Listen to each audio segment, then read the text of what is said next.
Welcome back to Story Time.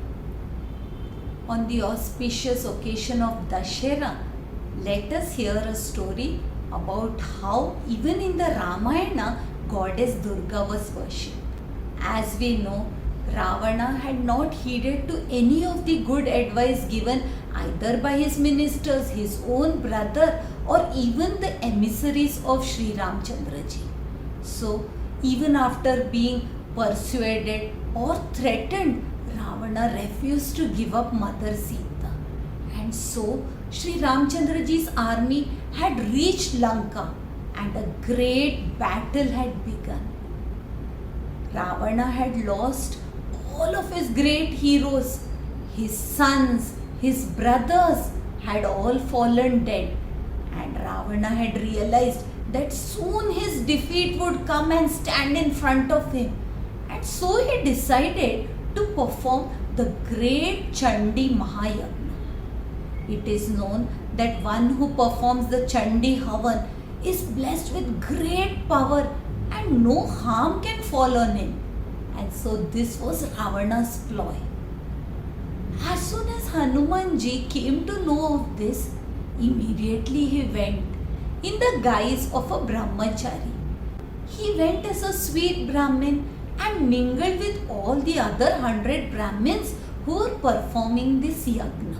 As he served them with sincerity and devotion, he soon won the hearts of all the pujaris there. And soon, while they were chanting the mantra, this little brahmachari just went to them with a small request. And the request was that the mantra which was being chanted needed to be just altered a little bit. Now the great mantra said, Jai Tvam Devi Chamunde, Jai Bhutarti Harini, Jai Sarvagate Devi Kalaratri Namostute. Which meant that glory to the great goddess who is the one who removes fear in the distressed souls. She is the one who will make a person reach the goal. She is the one who dispels the dark nights.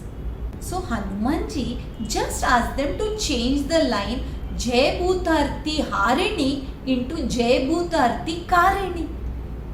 Now, the change of one syllable made a world of difference in the meaning.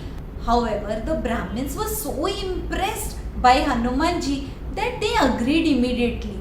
While Ravana, himself being a Sanskrit scholar, did not realize this change, maybe because he was in a great hurry to finish this yagna and go into battle.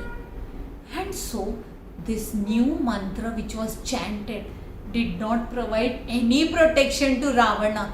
In fact, it had some negative effects. While on the other side, Ramchandra ji, because he was advised by Vibhishana and also knowing very well that Mother Goddess Durga always had to be appeased and worshipped before any war, decided to perform the Sahasra Kamal Puja, which meant 1,000 lotuses would be offered to the goddess.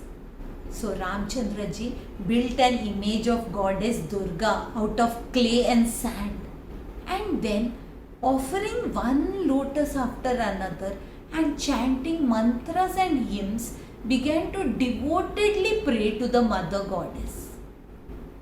Soon the 999th lotus flower had been offered, but the last flower was missing. The goddess had herself taken this flower to test the devotion of Lord Rama. While the puja could not have been completed without the 1,000th flower, all the monkeys and the bears who had gone off in different directions to get so many flowers could not produce a lotus now in the last moment. At this moment, Ramji recalled his mother's words. His mother would often call him Kamalanayana, Rajiva Lochana, which meant that lotus-eyed one. And can a mother's words ever be false? And so he thought, No, my mother's simile will not be in vain. So, the thousandth flower or the thousandth lotus could as well be my eye. And he took out his arrow and was about to remove it to offer it to the mother when a gentle hand stopped him. And Goddess Durga stood there before him. She blessed Sri Ramchandraji, telling him that she was pleased with his devotion, his sincerity, and his truthfulness.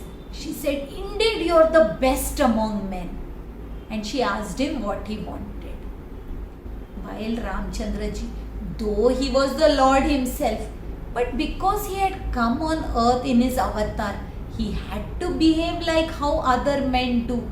And being the ideal man, he folded his hands. He prostrated before the goddess and told her, "You know what it is that I desire. I wish for the defeat of Ravana, who has abducted my wife Sita. I wish to kill the wicked Ravana."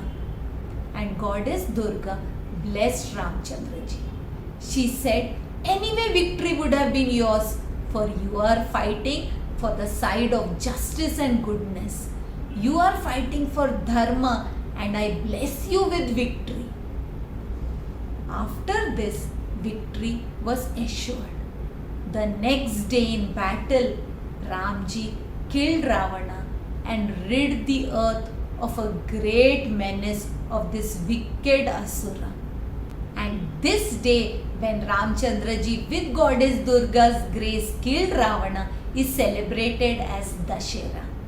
And may this story inspire us to always take the Lord's blessings whenever we embark on anything in life. Wishing all of you a very happy Dashera.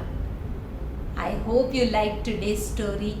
If you did, do share it with your family and friends and wait for the story the coming Thursday.